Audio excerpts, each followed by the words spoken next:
Welcome to the Neurodivergent Experience podcast, a podcast where we share the lived experiences of neurodivergent people to help create a better understanding for our community.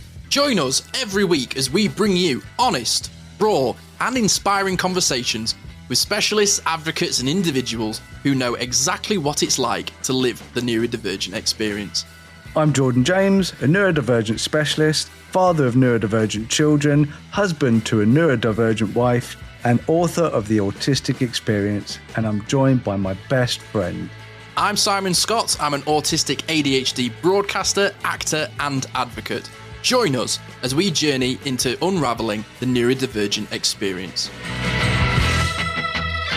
And hello and welcome back to the Neurodivergent Experience. Scotty. Hello, and hello to anybody. If this is your first time, you may be back, you may be your first time, either or. Hi, welcome to the Neurodivergent Experience. Mr. Jordan James, what have you been doing this week? What's new with you, my friend? Well, apart from checking my phone and looking at the incredibly high numbers this podcast is hitting in Yes. an 80% increase. Last time we had a 50% increase and we were excited about that. I was stimming away. Yeah. 80% increase of listeners. We are flying high, my friend. We've had over 5,500 listens in this 30-day period. And I'm so happy. I'm so happy we're reaching so many people. I'm so happy we're helping so many people. And may it long continue. And within a couple of years, who knows, 10,000, 20,000, we could be flying high in no time. Yeah, it's super exciting, and it's so great to have had messages from new listeners. It's great to have had people, reach out and say that they've really enjoyed our conversations and it's normalized their experience. That's exactly what this podcast is all about. And howdy to Americans tuning in. There's an awful lot of you. Well, howdy, partner. Sorry, we're British. We don't get out often. Light of flowers. Yes, Ekulelea's episode was last week. No. I'm unmasked. I'm unmasked, man. The Ekulele is out. Well, what you did something, you bastard. You brought up that watermelon thing. Oh, sorry about that. And now my wife, who loves watermelon so much, is now just going, can we go and buy some watermelon? And that is all I've heard all week. And now I have no money left because I had to keep buying watermelons just because she kept saying it. So I just assumed that's what she wanted. Yes. So sorry about that. You're welcome. Yeah. Fuck you. So apart from that, I had a barbecue meltdown, right? So like Homer Simpson, bricks in the concrete, yeah. Okay, so I'll just quickly go through this, right? So we don't really have a lot of people around our house. It's not really our thing. Something to do with the fact that we're a bit antisocial, right? I have a lot of friends, but I don't have all those friends in one space at one time unless it's my birthday. So my idea of having lots of friends is I've got like 8 or 9 friends and I see them separately on separate occasions. And every now and again, maybe 2 of them at the same time if we're doing photography.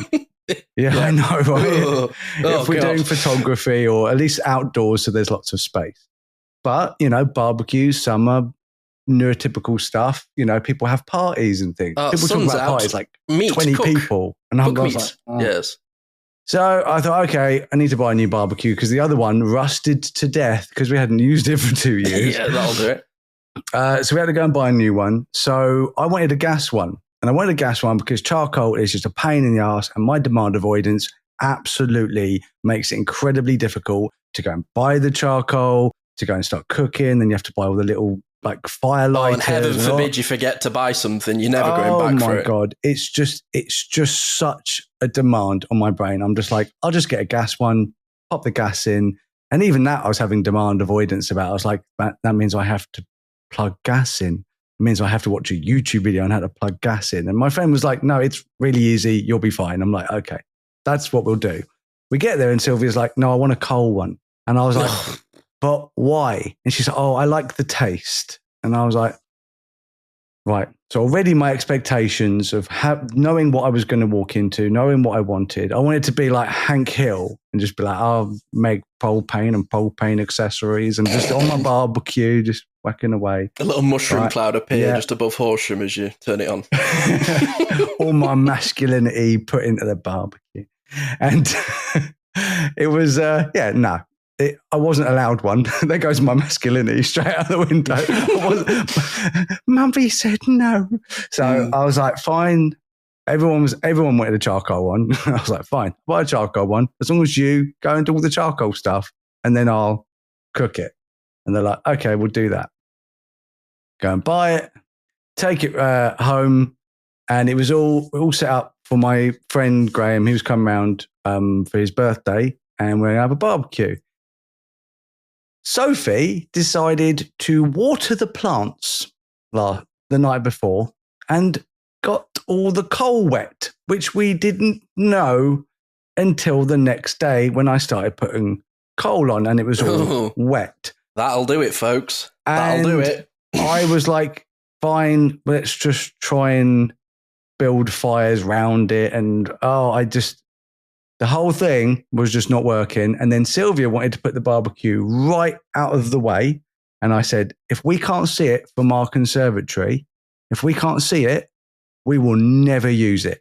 And she's like, no, it needs to be out of the way. And I was like, no, you know that we're demand avoidant. You know that we ADHD, you know we're going to get distracted. I said, it's like every single cupboard that we have, everything in our house looks really neat and tidy until you open a cupboard and it just spills out everywhere. And I'm like, do you even know what's in those cupboards? And she was like, no. I'm like, that's what will happen with the barbecue. And because she just wouldn't admit her own weakness, it's that Eastern European, no, I'm not weak. I would never forget that. And I'm like, that's what put me into the meltdown. It wasn't so much all these things that were triggering me. They were like little bits. It was the fact that on top of that, I was coming up with a very good idea of put the barbecue. It's a really nice looking barbecue. It looks like a little train. It's really fun. And it does. It's got a little boop, boop. Okay. Yeah. I call it the barber choo choo. Sorry. And I was like, it looks really nice. Let's just put it where we can see it. And she's like, no, that's where the plants go. And I'm like, right, so you're happy to show how autistic you are, but not admit how ADHD you are. And she's like, no, I'm not. And I'm like, oh my God. Yeah, what a feedback loop from hell that is. So I just walked off. I came down, Sylvia had moved the barbecue because somebody else had said it was a good idea. And that apparently was good enough for her to move it. So right. It was all sorted. And then we went to cook and nothing cooked. And we ended up just using it as a smoker. So everything tasted lovely and we had a lovely time in the end. But there was a point where I was just laying on the floor and because then nothing was cooking. And Sylvia's like, it's heating up. And I'm like, no, there's no fire there and it's cold because it's wet. And she's like, no, if you just close it, it will heat up. And I'm like, that's not how that works. And I just laid on the grass and I'm just like, okay, I'm done. I'm just done. Literally, the only thing that was cooked was you. Yeah, I just wow. Wow.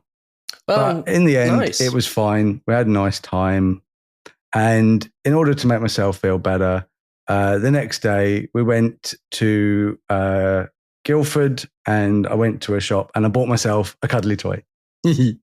Is a little Pennywise cuddly toy that I can stim with and I can squish his head. And I can he's a little creepy. I'll be honest. He is creepy. He's got a weird, creepy face. And I love him. And he's my new cuddly toy that I sleep with. And I'm just carrying him. And it's fun because I was just walking around Guildford, just carrying him around.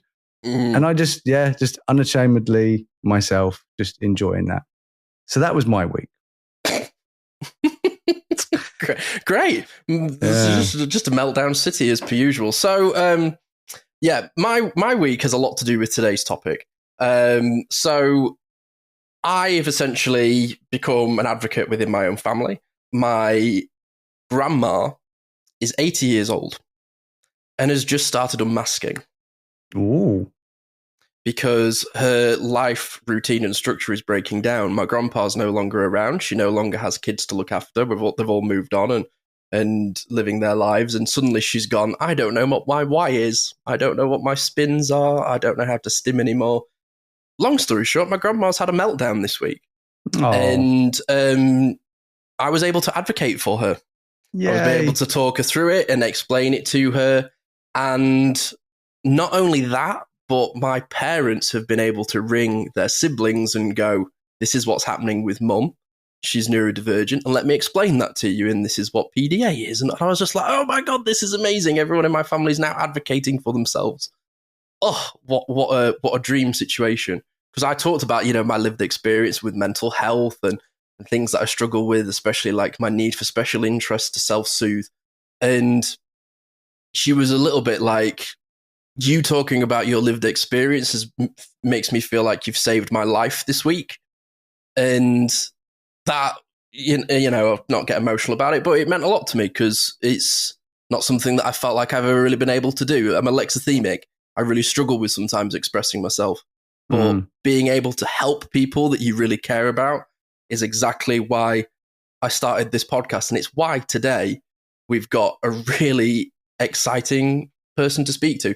So we're all talking about lived experiences and saving lives. Our guest today embodies that wholeheartedly. And I'm really, really excited to talk to Asha Jenner, who is a trainer, a public speaker, and also a dancer and many wonderful things. So Asha, thank you very much for joining us today. Thank you for having me. Hello, Asha. Hi. We did a bit of an outreach a little while ago, just saying, this podcast is about neurodivergent experiences. We want to hear lived experiences because the beautiful medium of podcasting is we can have a conversation that somebody else feels like they're sat in, and it can make a huge, huge difference to how they think about themselves, feel about themselves. It normalizes so much that we feel like has happened. And we received an email through your mum and through yourself, and was really, really incredibly moved by your story, Asha. And it's very powerful. Well, thanks. Well, Asha, thank you so much for coming on the podcast. We are honored to have you here. I'm honored to be here. Yeah. The whole point of this podcast in the first place was just to sort of go alongside my book of like all these different experiences, which is what the book was, 85 different autistic people all over the world. And that's what we wanted this podcast to be. And that's how it's grown into that. So thank you for helping that happen. So I always like to ask, how are you neurodivergent? Well, I always tell myself that I'm autistic with a PDA profile or pathological demand avoidance. It depends on which technicalities people want me to use. Mm-hmm. And but I also have suffered with several mental health issues as well, including general anxiety disorder, general depression disorder, OCD, and eating disorders. So yeah, very, very. There's a lot going up there, basically. Yeah, you said you were neurospicy, didn't you? Yeah, I like doing that. You're spicy. I even have a movement in dance that I use to say that, because sometimes when you're in a group that you've not danced with before, they'll be like, introduce yourself with the movement. So I'll go spicy on the derriere. So that used to be like, because I've been through drama school. Yeah, I do a bit of work occasionally, but that I used to hate that, where you'd be in a group and it'd be like, make a motif that explains who you are, and my brain would just go, and that would be my motif. My brain has stopped working. But yeah, it's I like neurospicy. There's some people that aren't that fond of it, but I quite like it because I do feel a bit spicy a lot of the time, especially and you can get spicy if you need to be. Yeah, definitely. Absolutely, I say each to their own. Everyone does their own thing. So yeah, let's get to the nitty gritty, because the email that we got, that was a hard read, I have to say. Like, it sounds like you've been through a lot. And in my very short life, yes. Yes, you're only 20, and it seems like when I was reading this, I was like, this sounds like a very wizened person. Like, it's just gone on and on and on for you. So to go through so much at such a young age. It's incredible, like to have you here and see you being so wonderful and so successful. So it's really important that we talk about your story from the beginning. So my first question would be, what was your childhood like, at school and your struggles? Why, according to the email, why you left school? Well, I didn't necessarily choose to leave school. I was excluded twice for being permanently in meltdown. Okay. So the best way I can explain this is literally from the first day of school. So my early childhood, very, very happy, just generally great kid. There were signs, obviously, but no one could really tell because I was a very happy kid. First day of school, I got there, came home, had a meltdown and self-harmed and tried to kill myself for the first time. Is this secondary school? No, this is primary. Oh, 4 years old. Oh, wow. Goodness me. Jesus, I did not know that. That is terrible. Yeah. And basically, it didn't get any better from there. So there were several things that happened. So I was constantly bullied by, not just by pupils, but by staff as well. Don't get me wrong, there were some beautiful and nice staff, but there were also quite a few who said things like, I was told once that I would, if I kept on behaving this way, I would be taken away by the police and put in jail. Oh my God. Wow. At a very young age. There was a behaviour like chart on the wall, and it was sunshine, rainbow, and rain cloud. I never made it onto sunshine because of my behaviour, as they put it, which was all autistic behaviour. I wasn't allowed to stim, as that was naughty. I got told off for being an overload and not giving eye contact. Goodness me. Yeah, and like I said, the bullying was relentless, and it wouldn't stop just in the classroom. It happened during break times. And so I'd be overstimulated and overwhelmed and already ready to go into meltdown by the time we got back into class. And then, woohoo, pathological demand avoidance demands in class. I would go and lock myself in toilets to have a meltdown, and I got told I couldn't do that. So eventually I started having meltdowns just under my desk. So, yeah, it was not particularly great. And the self-harm and trying to kill myself just got worse and worse and worse. And I would be having several meltdowns a day at school, purely just because I could not cope. So you were just in this constant period of borderline meltdown, burnout, and just, oh, goodness me, that must have... nowhere to go. No, and my meltdowns when I was a lot younger, so at that age, I was a lot more outward. I was quite violent. Everyone told me it was anger issues and I had loads of anger issues. Didn't, just had a very outward expression of my meltdowns. Yes, I did throw and kick chairs. I'm not going to deny that. But that's what happened. But all the educational psychologists and everyone else, they didn't want to diagnose me at that time, even though my parents knew that I was probably autistic from about the age of 5 or 4. So when this first started happening, and they would use excuses like, she's too intelligent to be autistic, because I was top of my class when it comes to that. So what's this, like 15 years ago? Yeah, 15 years ago.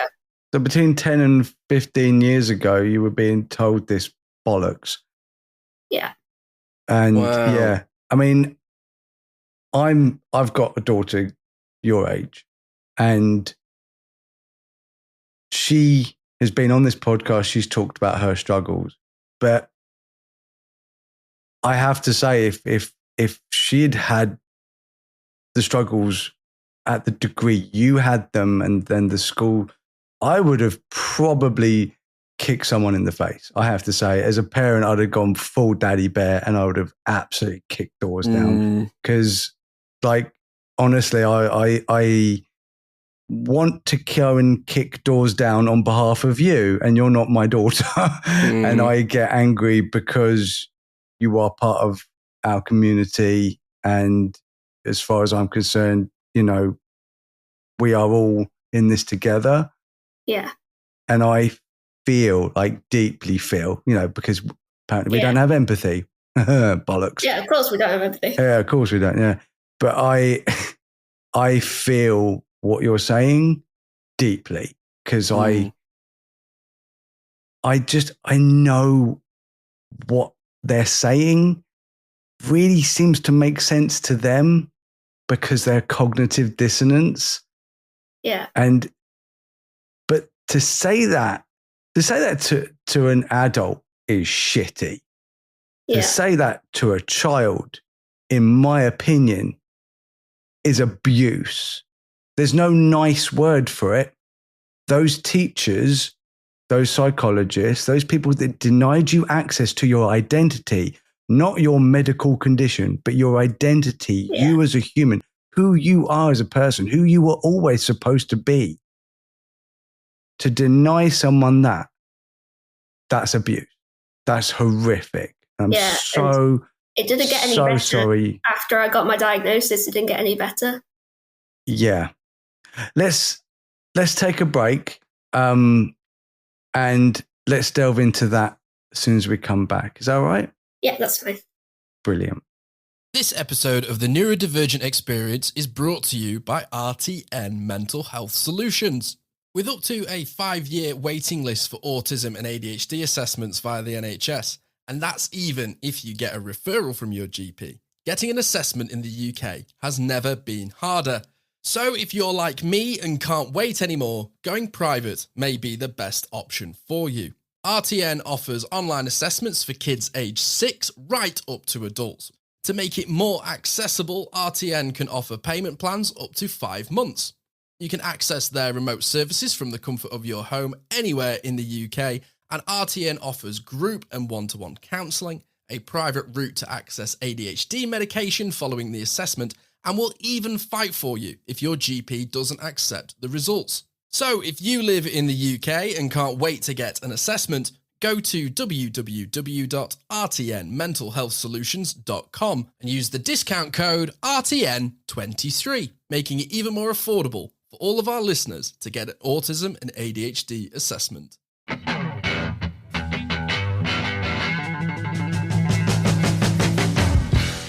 Welcome back to the Neurodivergent Experience. You are sat with Simon Scott, Jordan James, and we are with Asha Jenner, trainer, presenter, and advocate. Before the break, we were discussing Asha's experiences, very early experiences with school, and how unfortunate that is. And, you know, Asha, you're not alone in that. I had to leave school at 7 and got taken to another school. And when my parents discussed it with the teachers, they just went, okay, that's fine. Well, he is very disruptive and he spends more time in the toilet than the classroom anyway, even though I got really good grades. But apparently conforming is very, very important.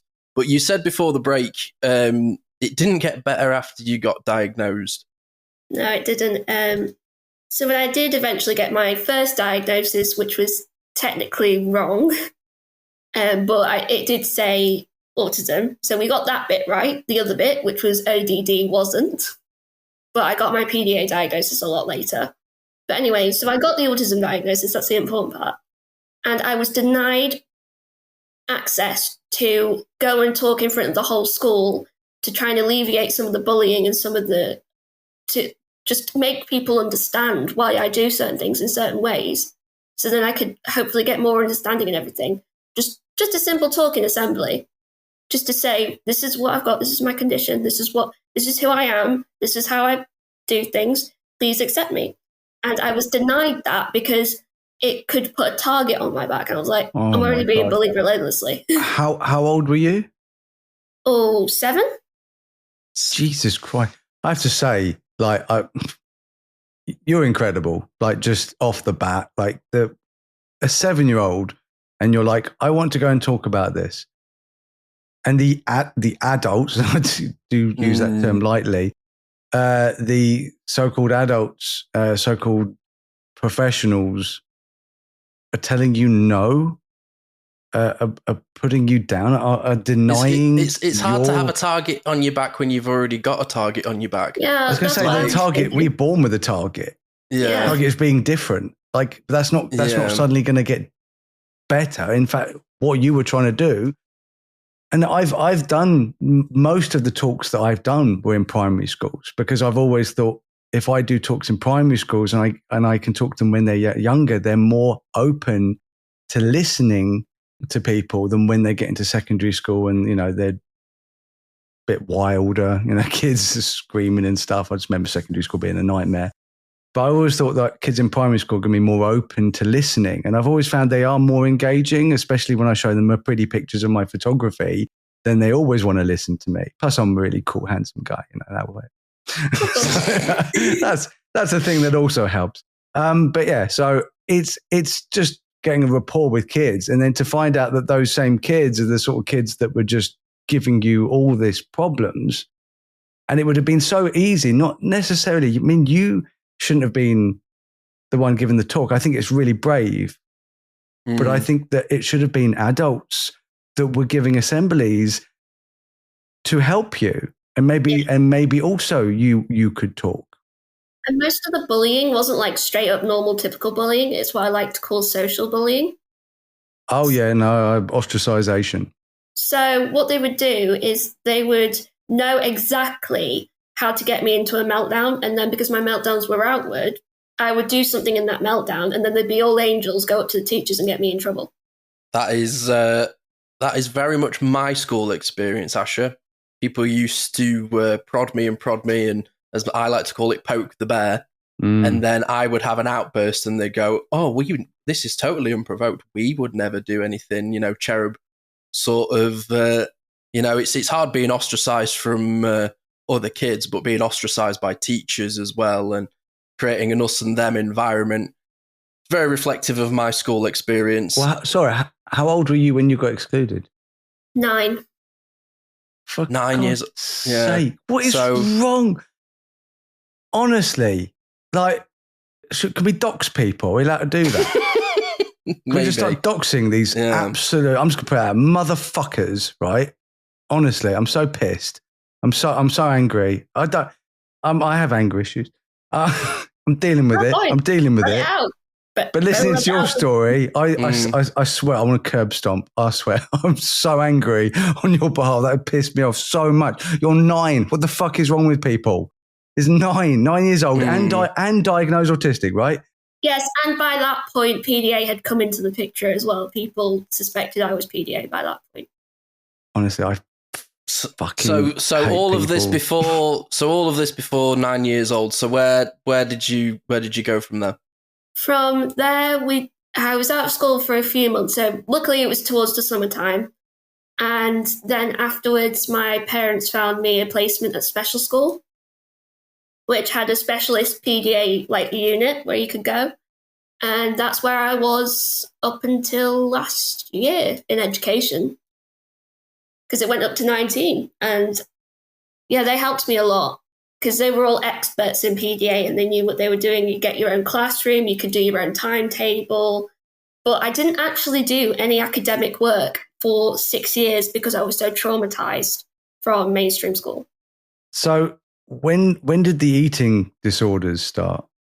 That started about 13 years old. So because I was so traumatized from my CHaMs experience because there was also CHaMs experience that happened. So during the time whilst I was getting all this stuff from school, I was also trying to get help from CHaMs. Obviously for diagnosis, they literally sat me down. I was sitting like this, rocking back and forth, as they told me that I had no condition, that I was a very naughty girl, I need to stop self-harming and doing things because that is attention-seeking behaviour, and that my parents were the ones that were in the wrong and they needed to go on the parenting course, and I was 6 years old at this point. And what county council was this? East Riding of Yorkshire. Well done, East Riding of Yorkshire, for being the shittest CHaMs that I've officially heard of. And I've been advocating for 6 years. I've had thousands of people email me about their experience with CHaMs. I was actually going to make a book about it because it's so bad. You have you win the worst CHaMs award, most ridiculous things to say to an autistic child. How dare you? And I hope you're fucking ashamed of yourselves. Apologies for that. I had to get private diagnoses for both of my diagnoses because I was just flat out refused. Yeah, that's what happened with my daughter. That's what happened with my wife. That happened with my son. I'm the only person in this house that actually got diagnosed with the NHS, which is a joke. So basically, this just kept on, and it was more lack of support from this point forward, of just, no, we're not helping it, no, we're not helping. The best they did was try to calm me down through breathing exercises. Oh, God, if someone tells me to breathe one more time. I know. Oh, like that is like they go, oh, breathe so you don't have a meltdown. Well, there was also, we don't believe in PDA. We don't know what PDA is. Therefore, we can't help you. This is what amazes me, Asha. And the amount of like, we have very different. This is the thing. This tagline of this podcast is, our experiences couldn't be, they couldn't be any more different, but they always seem to overlap. And my school experience was not as extreme as yours, I must say. But the amount of times I have still in my adult life at 30 years old, meet people that because they can't understand something, it can't exist. Because there isn't a simple explanation or a simple answer to this equation, the equation cannot exist. And it baffles me, the people in areas of authority, When I went to a GP and I said, I think I've got autism, he went, oh, no, Mr. Scott. Well, we've held eye contact and you're well dressed and put together and you smell okay. Wow. And, you're a really intelligent person and we can Was his name RFK Jr. by any chance? But you know what I mean? And it was just like, and you just get, it's hard enough feeling ostracized and going through these struggles to them being told that the support system that is in place, not only are they not going to support you, they think you're wrong. Well, the main thing that I've got throughout my life with PDA is, it's not in the DSM-5, therefore it doesn't exist. Oh, God. The DSM-5 isn't worth the fucking toilet paper it should have been written on. Yeah. The joke. Because it doesn't even mention synaptic pruning. If you don't talk about synaptic pruning and how the lack of it creates neurodivergent people, autistic ADHD people, then already you don't know what you're talking about. So if the DSM doesn't say that, then it's wrong because these are facts now. Like, this is facts. It's not opinions. It's like people who say, outside influences cause autism. No. Sex between an autistic and another autistic, or an autistic and a neurotypical, or an ADHD and an autistic, or however you like to look at it, that's what causes it. Sex causes autism because it's genetic, because we have babies, and then it's passed through the genes. It's part of evolution. Oh my God, I can't say this enough. Yeah. And if you don't believe me, if you don't want to listen to me, if you want to go and then tell me something different, keep your opinions to yourself. I'm not interested anymore. And it's not cognitive dissonance. And I'm not suffering from the Dunning-Kruger effect. I'm fighting against it. We're fighting against the Dunning-Kruger effect. We're fighting against the cognitive dissonance of the people that have said the wrong thing for so long. And then all the specialists, all the professionals, all the doctors, the psychologists, the psychiatrists that I've talked to in the autistic space who specialize or experts in autism and ADHD have all said exactly what I'm saying to you now. Because I'm not telling anybody this because I'm making it up. I'm telling you because I'm repeating what I've heard from the best sources possible. And none of those sources have gone, it's probably like prenatal birth or you fell down the stairs or some shit like that. Because autism is not brain damage, people. ADHD is not brain damage. Being neurotypical and being an asshole, maybe that's fucking brain damage. I don't know. I don't even know anymore. I'm crying. I'm inside. I'm hurt. I'm hurt for you, Asha. I'm very emotional. I don't know if you know this or can tell. Well, I may be autistic, but I can tell. So, it's at this point that Scott is like, oh God. No, it's. No, you go ahead. Let it out. No, it's. I internalize. My meltdowns. I'm quite an outspoken and lively guy, but when I'm listening, I'm not just listening, I'm feeling. It's I don't just hear it, I feel it, and as much as I find it so important to hear lived experiences when they reflect your own, it's deep, isn't it? You went through some terrible stuff, but it got better, right? It got better. It eventually, yes. Eventually. Do you want to talk about your eating disorder? Let's get back onto that. Yeah. So basically, I developed from the trauma of CHaMs and mainstream school. I developed trauma from that and complex trauma, actually. And that led me into depression. I already had general anxiety disorder, as I figured out recently. I've had that pretty much all my life. But if you couple that with autistic anxiety, PDA anxiety, and general anxiety disorder, I've got triple anxiety, which led its way into OCD. And then finally, I was put in an environment which was not suitable for my PDA whatsoever. And it just triggered another condition which I'd been trying to get diagnosed my entire life for that no one knew about and still hardly anyone knows about. It's called rumination syndrome. Okay, no, I'm not aware of that. What's that? Rumination syndrome. So you know how your esophagus brings your food down like that and constantly just brings it down? Mm-hmm. Mine goes back up. Oh. Constantly. Oh my gosh. Is that, I might be a mile away, but is that like acid reflux? No, because it doesn't even get to the stomach, so it's not even acid, it's just undigested food. Wow. Right. So yeah, explain what that is. What does that feel like? So, well, I can feel my esophagus all the way down to my stomach, which I didn't know wasn't normal until I got into the eating disorder unit. But it's linked to anxiety and sensory differences in autism. And the real reason why people don't know much about it is because it's more common in neurodivergence. Therefore, they haven't really done any research on it. And you can look it up, and there's several different arguments as to what causes it or what it actually is, because it's so new and no one really knows. Right. Okay. But it does get worse with anxiety. So bear in mind, my anxiety was a whole new high. I was having meltdowns. I was struggling with all these mental health conditions. It triggered my rumination so that I could just not keep anything down. Oh, goodness me. And so it was kind of like bulimia, but like I wasn't making myself sick. I was just so anxious it was making me sick. Right. Okay. No, that actually, in a way, makes us a lot of sense. I mean, we actually did a whole episode. If anyone wants to go back and listen, it's called Anxiety Sickness. And it's the reality of, like, it's not just anxiety. We literally feel physically sick. But I have to say, like, I am physically sick sometimes. He has been physically sick.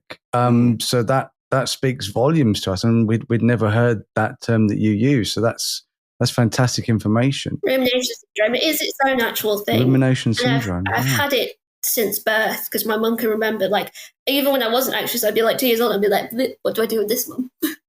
Oh, wow. Okay. Well, that could have helped a lot of people, because there's probably a lot of people listening that might have that exact thing or something similar, and they'd never even heard of that. So, wow, thank you for bringing that up. That's really great. I think it's so interesting as well with, like, especially like just neurodivergent people in general. I have interoception. So I can't tell when I'm hungry. I can't tell when I'm thirsty. I can't always tell when I need the loo. I couldn't tell when I was full or when I needed a wee. Right. So it then I find it so fascinating how I can't tell when I need the loo. I can't tell when I'm hungry. I can't tell when I'm sunburnt. But yet I can feel a change of temperature in the room by point something of a degree. I can feel when the fridge buzzes or when an electrical bulb is going. So I find it incredible how we can have interoception, but then you could also feel the entirety of your esophagus almost like atomically. Like, you can feel every single molecule of your esophagus, but you can't tell when you're hungry. I can tell when I'm hungry now. I just couldn't tell when I was full. But that's not a criteria of rumination. Rumination is it just comes back up naturally. You don't have to fill your esophagus all the way down to your stomach. Right. That's just what happens with me. Can I ask how they've helped you with that, or is it something you're still going through? It's still something I've been going through. I've actually been ruminating throughout this entire thing, and you haven't noticed. Okay. Wow. So how do you cope with that? Well, in the unit, first off is get the anxiety down. Mm-hmm. So that's the main thing, get anxiety down because anxiety is triggered. And I also think this links into polyvagal theory. I've got a theory that polyvagal theory plays a part in rumination because the only other known way of treating rumination is through diaphragmatic breathing, which calms the vagus nerve. Fascinating. That sounds really fascinating. Could you expound on that? So you know how the vagus nerve is the nerve that kind of connects your brain to the rest of your bodily functions, really. And so when your brain's really anxious, your vagus nerve kind of puts your body into a shutdown. So what if that vagus nerve might be responsible for something to do with your esophagus? Because it's linked to your digestion constantly, which is why when people are stressed, it's usually the vagus nerve that will, from the brain, because you're stressed, will put it into your body. So I have my own working theory that rumination is somehow linked to that because it's always worse when anxiety is there. And to calm down a vagus nerve, diaphragmatic breathing works. But the only known treatment for rumination syndrome is diaphragmatic breathing. That makes total sense. And this is your hypothesis? This is my hypothesis, but That's fascinating. Fascinating. But it makes total sense. I have my own hypothesis about, the alternative neurotype, and it's what I love about lived experience. Plus, when you have that very calculating brain. I mean, not everyone has it. It's not an autistic thing. I think it's just something who we are when we literally can, and Scott, you've said it before, it's like pattern forming. We can see the patterns. So it's not like, oh yeah, we're like Sheldon Cooper, like we can, see it all in. It's just because we recognize how things connect. Like I recognize, about the neurodivergence and how it's created and how it's connected, and it's all part of nature and it's supposed to happen, all that. And I love how that your brain is so similar in the way that you're connecting these things. And it's because you are feeling them, because that's how I became a neurodivergent specialist, was by studying my own brain, how I think, how I react to things, and then comparing it to like the supposed norms of neurotypicals and go, okay, so how is my experience of my brain different to theirs, and why is it? And that's the beauty of lived experience, is the fact that we, especially if we're given the right guidance, especially if we're given support, that we can then go, okay, I can think of these things and I'm not going to be shut down by people. That's why I so agree with Dr. Luke Bearden's equation, which is, neurodivergence plus environment equals outcome. I taught him that, so. but it's so true. And so what environment did you find yourself in that helped, improve, on your journey where you are now? Well, I developed anorexia from that point on. I just think that should be said because it did turn into an actual eating disorder. It wasn't just rumination syndrome. It did turn into an actual eating disorder. Anorexia nervosa, woohoo. And I was denied treatment for a good few years until it got to life or death. And my mum managed to force people to get me into an inpatient unit called Ellen Mead Rotherham. It was brand new at the time. It was during COVID, so it was pretty quiet. And they literally hung up their hands and said, we've never treated anyone with PDA before. We don't know how PDA and an eating disorder is going to work, but we're going to try our best. And they did that, and it worked. It worked, weirdly. Oh, fantastic. So what was it that they did then? What was the magic? So the first thing that they did is they threw out all standard methods, because all standard eating disorder treatment is, here's food, eat it, do it. Oh, wow. Yeah, it's called Maudsley method. What? Right, okay, so they don't take into account the fact that we have, issues with smell, issues with taste, issues with texture, demand avoidance in general. That would be on the peace pathway, which is a fairly new thing, but it still is a Maudsley method based thing. And the main thing with Maudsley method for a PDA brain is it's a series of demands. So is that like ABA in you for food? Kinda. But you've got to imagine the Maudsley method is the method that's been used since it's the first method that was ever used. and it's been tried and tested and it's worked. But as they say, it works to get the weight up. Yeah. Also, it just might work for a neurotypical. Yeah, it's based on neurotypicals. And Got some their more reasons for ableism. having eating disorders. Yeah, we are inclined to have them. So what was it that they changed then? If they've thrown all this out the window then, so what was the... So the first thing was to try and get me to accept nutrition. So I had an NG tube for a good year, and I was slowly fed, because if they'd have done it quickly, like the other girls who just like go, right, feed, done, I would have brought it back up because of my rumination. So I was on a 14-hour feed to begin with. But it got down to 5 towards the end. And it was just liquid nutrition. They got the entire staff who would work with me trained in PDA by a PDA expert. Well, Wow. Specialist, as you might put it. And a close friend of mine, she's amazing. They didn't know exactly how to apply that to eating disorder treatment and what they knew, because they knew alternatives, but they never veered this far away from it. But they allowed as much choice to me as possible when it came to like meal plans and stuff. It was like negotiating and collaborating. And it was kind of like ultimatums to begin with. So to get me to accept nutrition, I was standing up all the time to get rid of calories. Not a good idea. Don't recommend it. But that's what happened. And they were like, right, which one is more important? Her accepting nutrition or her standing up? So like, right, we'll get to accept nutrition first, leave her standing up, which they would never do in a normal situation when it comes to eating disorder treatment. So you can see they were already compromising and prioritizing what needs to be done. And they worked on the sitting down later on, which did actually happen, obviously, because I'm sat down now. So there was a lot of that. And it would come to like points during the treatment where they're like, right, we need to increase your calories by 100. Do you want to have the 100 today, or do you want to have 50 this week and 50 next week? So they were allowing open choices, but still getting me further forward as I wanted to. Which helps with the PDA. I've always found with my PDA, with my kids' PDA, it's give them options rather than saying, this is the way we're going to do it, or this is the way you have to do it. It's like we got like 3 or 4 different choices.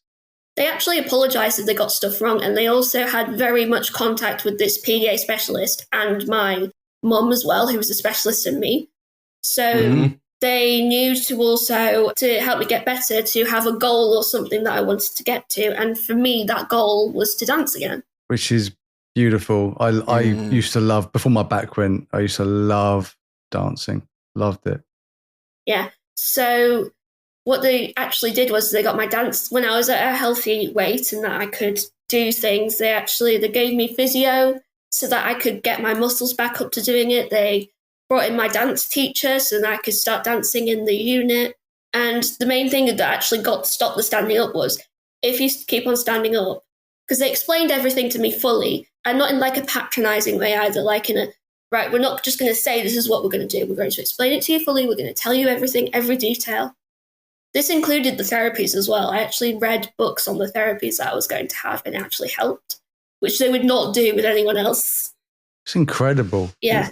So they literally said, if you're standing up, you're working the wrong muscles. It'll take longer for you to be able to dance. If you sit down a bit more, you'll be able to dance.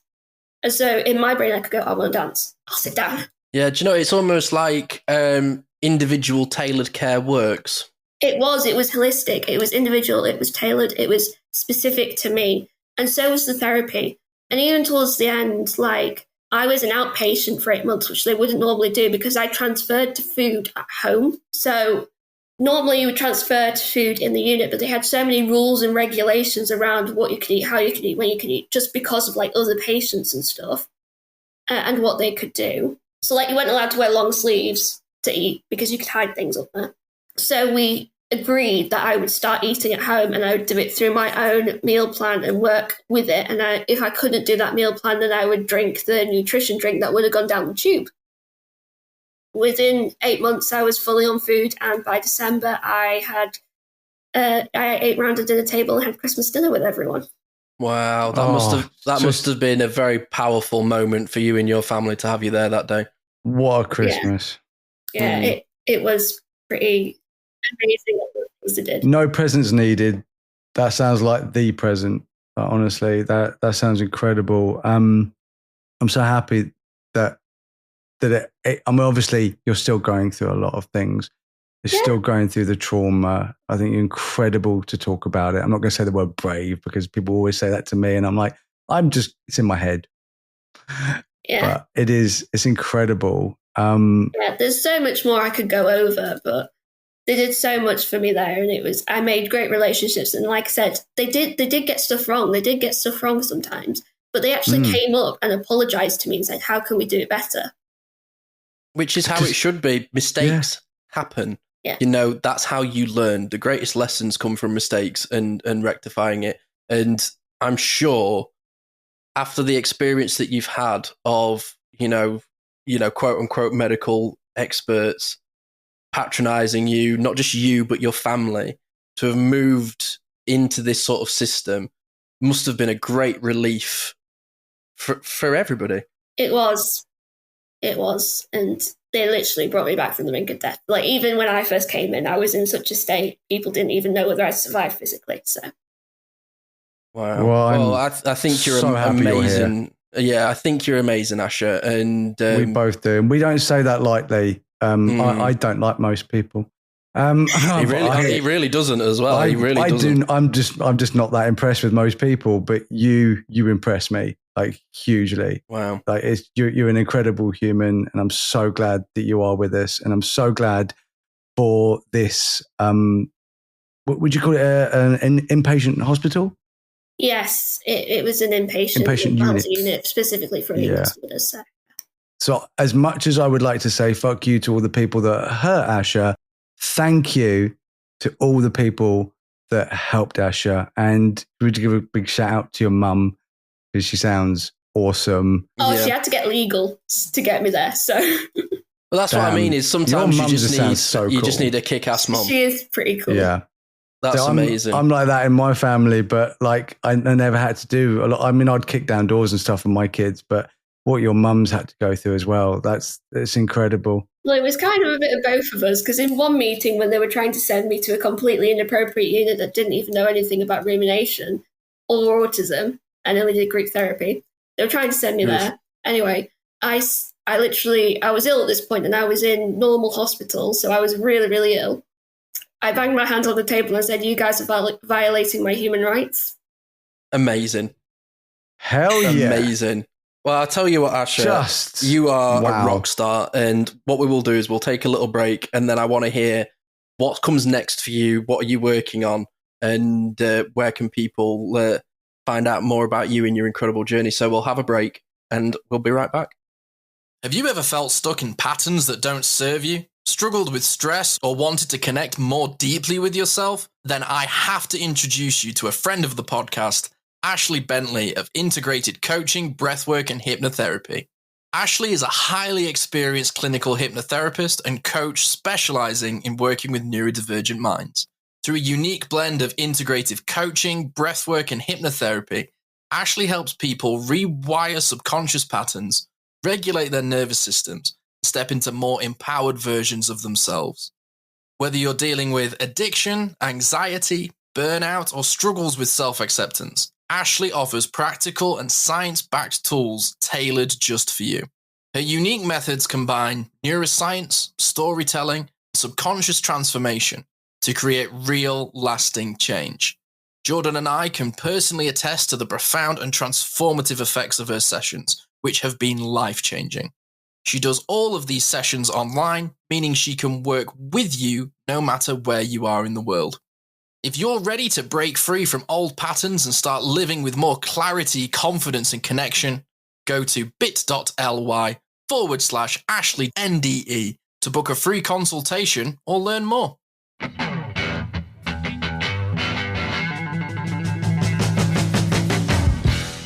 And welcome back to the Neurodivergent Experience with me, Jordan James, Simon Scott, and Asher Jenner, our guest of the day.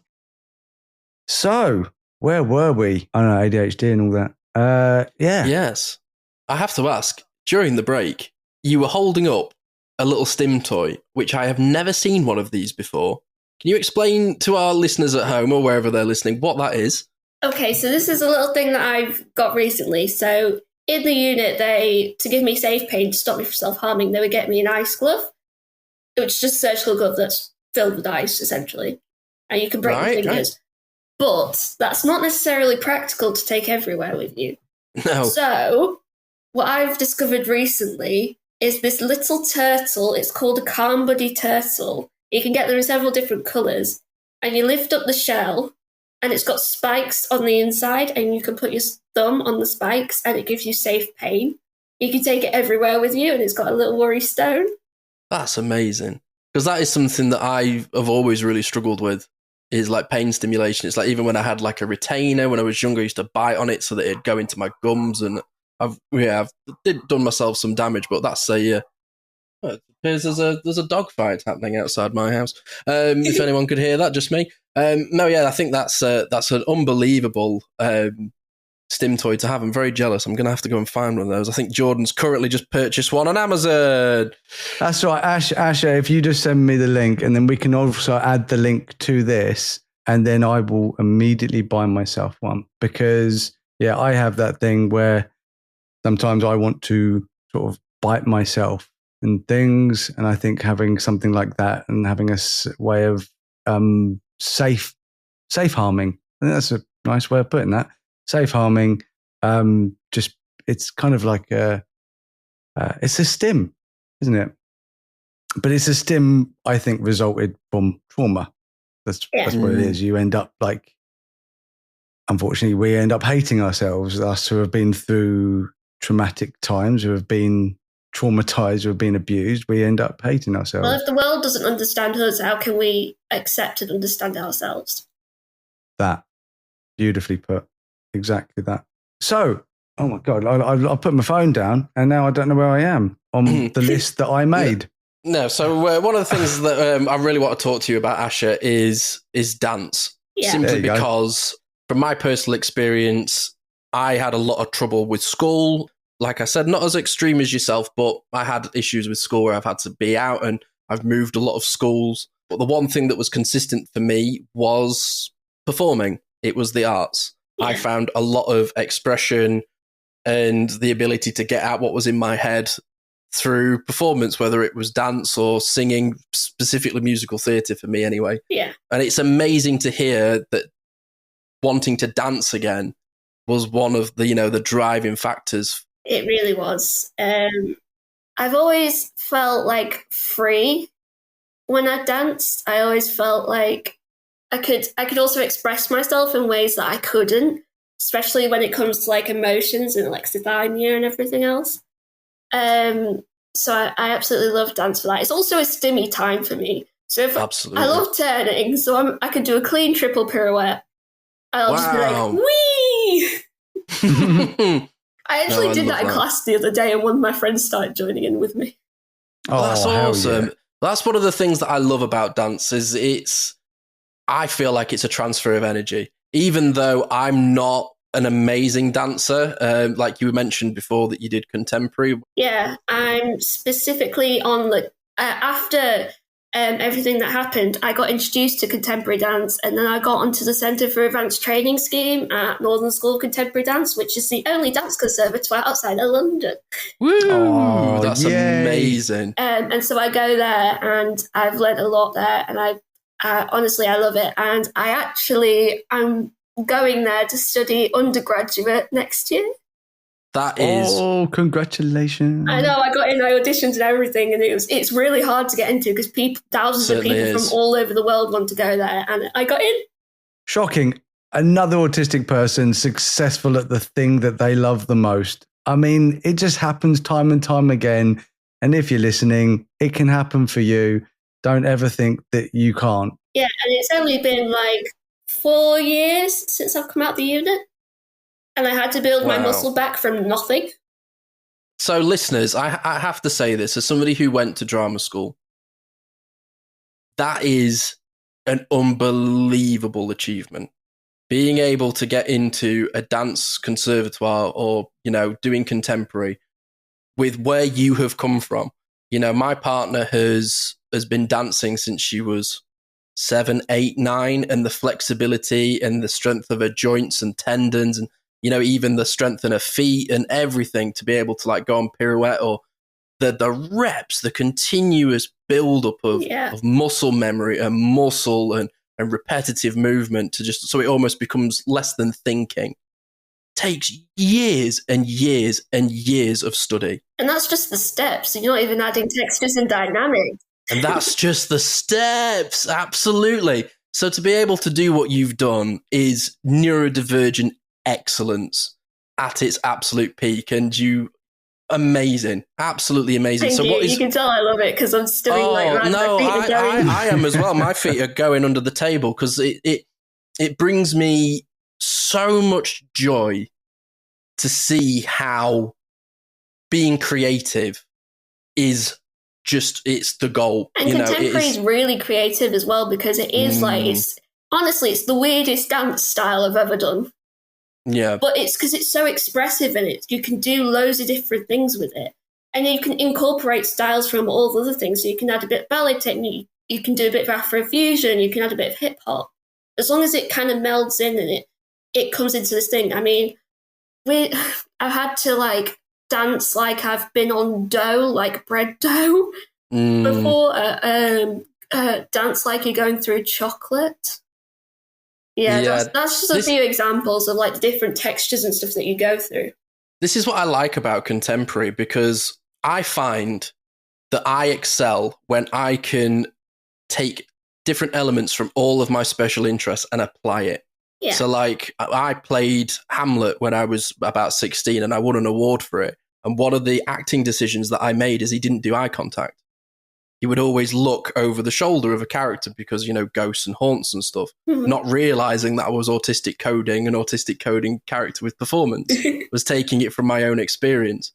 I did a module in drama school on Pina Bausch, all doing, like contemporary motif, and I absolutely loved it. But out of all of the things that I've done at drama school, that is the one that I was like, God, I loved doing that. So, I was so happy when I was doing that. Yeah, it's amazing, contemporary dance. It's weird to look at, but it feels good. Yeah, it does feel good. And I like how stimmy it is. Definitely. There can be so many different like obscure movements and expressions that in any other context would look extremely unusual. Yeah, but in that it just makes sense, and you can just... Yeah, I love a good double entendre as well with a dance movement as well. Something that's saying 1,000 things with one little thing. Yeah. That's awesome. So you're doing all of this as well. At the same time, you're also a trainer, an advocate, and you're becoming a speaker. So what's in the future for you, Asher? I'm so excited for you. Well, I just take the jobs when I can get them. Yes, really? welcome. This is all part of the fun. But yeah, obviously. But alongside my dancing and getting my GCSEs so I could get on to doing the dancing since I left the unit, I also promised myself that I would get my experience out there, train other people, so then nothing like what happened to me happens to anyone else. Because unfortunately, I have heard stories, and I do know I am of a minority of those who actually get the support and help that they need. And there are a lot more people out there who don't get the help that they need. And to be honest, most neurodivergent people with an eating disorder probably aren't even diagnosed neurodivergent, so they won't even get the help. And it's really sad, but I just really want to make a difference and be like, this is how being treated in one way for your entire life and not getting the correct support and the understanding affects you. And now this is what happens when you do get it, when you do get the understanding and the support. And it doesn't have to be perfect all the time.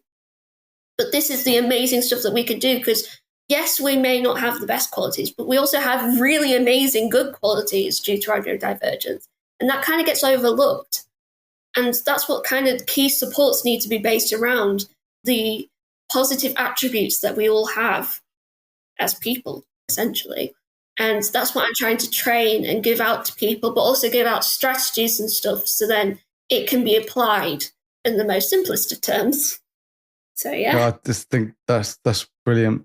The best people to be training about neurodivergence is neurodivergent people. I mean, it's like It is utterly bizarre that it has taken us this long to figure this out, and people are still not figuring that out. And schools still say, "Oh no, we go to this place for training. We've always done that place for training, or 3-day seminar," and you're just like, "Oh, fuck off." I mean, there is so much change needed within the system, and I know from my experience, it is like beating your hands against a brick wall. Sometimes you find that you're hurting yourself more than you're actually helping. But I think that's what it takes, and I think that those of us who do put ourselves out there, like us on this podcast, and in social media and doing talks such as yourself, I just think that it isn't for everyone, but that's why we do it, because we are able to do it. Yeah. And it is a kind of a sacrifice. It's definitely a sacrifice of spoons every time we do it. I know that. Definitely. But I always say to myself, if no one else is going to do it, then I am. Because I know that not everyone is able and not everyone has that voice. And I might as well do it, because with being ostracized, we're a minority. We might as well get things done. Get things the way they should be. No, I love that.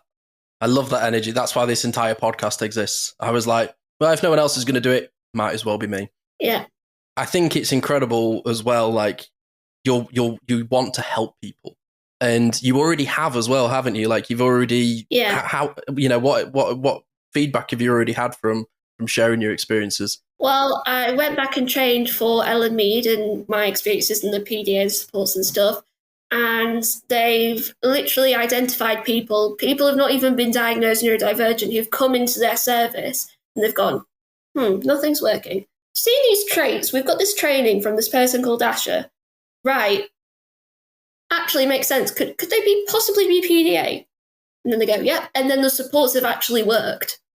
Wow. And it's gone on to save lives. I've had people unfortunately praising me. I mean, not unfortunately, I like it, but it's hard to accept, though, isn't it? Deservedly so. PDA don't like praise, but people praising me. I've had other people say that I've just helped save their lives. I've pointed people in the right direction of supports and stuff that they need to help them. So, yeah, I've had quite a few compliments.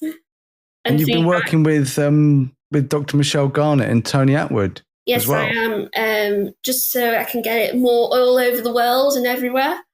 And get a bigger that was platform, actually from my bits of my case study, actually, when I first came out the unit. It was like, me and my mum were like, shall we send this off to them? And they actually wanted it. And then I started working for the PDA Society, and they saw me doing a talk with the PDA Society, and they went, can we hire her? Oh, that's amazing. So I'm kind of like their person of experience when it comes to autism and eating disorders and PDA, all that stuff. So I help them out with all of that on all of their courses and get it out to professionals and people all over the world.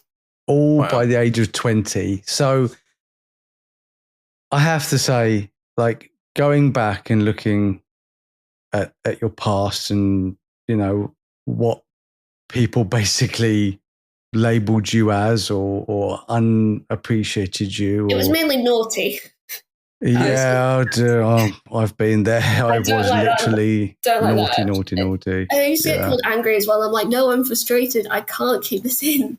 Yeah, literally. And have you spoken to any of those people from your past? I mean, I still keep in touch with the people from the unit, specifically the ones who helped, because they're on their own business ventures now. They've actually left Ellen Mead. So I've got their contacts. If anyone wants to contact me, to contact them. So you haven't been down to your local CHaMs and be like, no. No, I actually went back to CHaMs after my 8 months outpatient. Weirdly. And then they just cut me off on my 18th birthday because I went into adult services, and they literally said there's not even an adult service for autism, never mind PDA. And if you wanted to go to the eating disorder service, then you'd have to go on the waiting list for 2 years, then you have to get assessed. And bear in mind, you're not in crisis, so you wouldn't get past that assessment. And even if you did, it would be more to the method. Jesus Christ. It's almost like they don't care. Or don't know what it they're was said doing. in black and white from my report, from my discharge report from the unit, that the trauma and which was basically the trauma from mainstream school and CHaMs were the reason for all of my different mental health conditions, and they were to blame.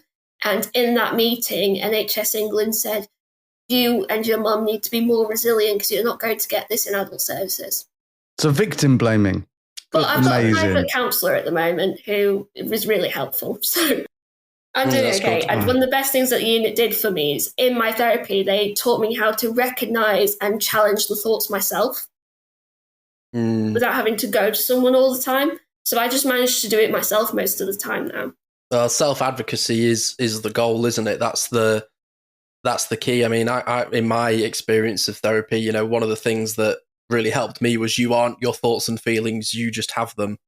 Yeah. And, you know, when you can create a bit of separation, I was explaining to somebody literally the other day, in a lot of Japanese culture, they have these sorts of characters that walk around with thousands of demons inside of them. They almost become vessels for these negative energies.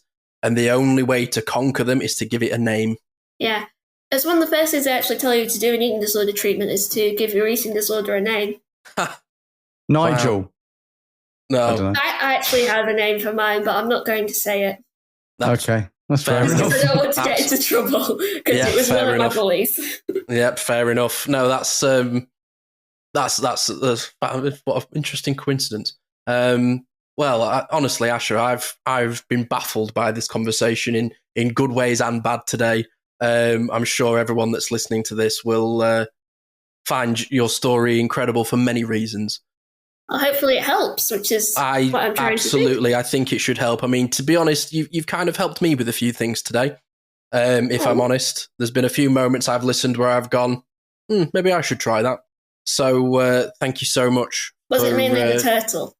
Yeah, it was, for me, it 100% was just the turtle. I was just like, it was the turtle. Yeah. No, you've taught this old man a lot of new tricks and a lot of very, very interesting things that I did not know, and I love learning because I might be a neurodivergent specialist, but that doesn't mean that I know everything. That's the whole point. Is that I always think everything's like a river; it just keeps on flowing, and every day you look at a river, you're never seeing the same thing. It looks like the same river, but that's different water. It's everything changes every single time you look at a river, even though it still looks like the same river. So you can always learn something new, and that's what I like to do by talking to different people. And I've definitely learned something new today. So thank you. Well, thank you for having me again. So where can people find your work, Asher? Where can people follow what you're doing next? Right, so for my Facebook and Instagram, it's Ash_PDA dancer. Awesome. So that should be me. Can also contact my mum. I don't know if she's Paula Jenner or Paula Linford, but I think it might be Paula Linford. She's kind of like my assistant. I love that. I wish I had an assistant. I wish I had an assistant too. But yeah, she's my little assistant. That's about it, really. I mean, you can send out my email, and my email is asher.jenner@outlook.com if anyone wants to email me about anything. Book you as a speaker. Yeah, as a speaker, as a trainer, presenter. There's a lot more which I haven't said today apart from my experiences. So that's incredible. Yeah. And then I'll send you guys the link to the Calm Buddy Turtle. Yeah. Hell yeah. I need that. I need that in my life. I will. Next episode, you will hear me with one. Asher, I can't thank 5. Yeah, he will. I can't thank you enough for the conversation today. It's been great, and I really think it will help a lot of people. So thank you for sharing part of your story with us today. So, Jordan, I think that's it for this week's episode of the Neurodivergent Experience. We've got a hot topic coming to tomorrow, and it's going to be a fun one, isn't it? No, fucking Farage. Yes, Bastard. yes. Unfortunately, we're having to delve into the news again. And good hot topic, bad hot topic, Jordan. It's a bad one. And I'm already in a bad mood, and I'm a fucking Farage. Anyway, well, thank you for listening to this episode, and thank you for tuning into the Neurodivergent Experience once again. We will be back kicking butt against Farage tomorrow in the hot topic, and as always, new episodes every single Thursday. Thank you so much for tuning in. Apologies for my outburst. Bye, everyone. Bye. Bye. Thanks for tuning in to the Neurodivergent Experience. We hope today's episode sparked something for you, whether it's a new idea, a bit of validation, or just a moment of connection. Remember, new episodes are every week, so be sure to join us for the next one for more conversations and insights into the neurodivergent experience. If you've enjoyed this podcast, help us grow. You can do that by rating and reviewing this show. Your support makes a huge difference in helping us reach more people who could benefit from these conversations. You can connect with us on social media. Find us on Instagram, Facebook, TikTok. Just search for the Neurodivergent Experience. Thank you again for listening. And until next time, take care of yourself. You're not alone in this journey.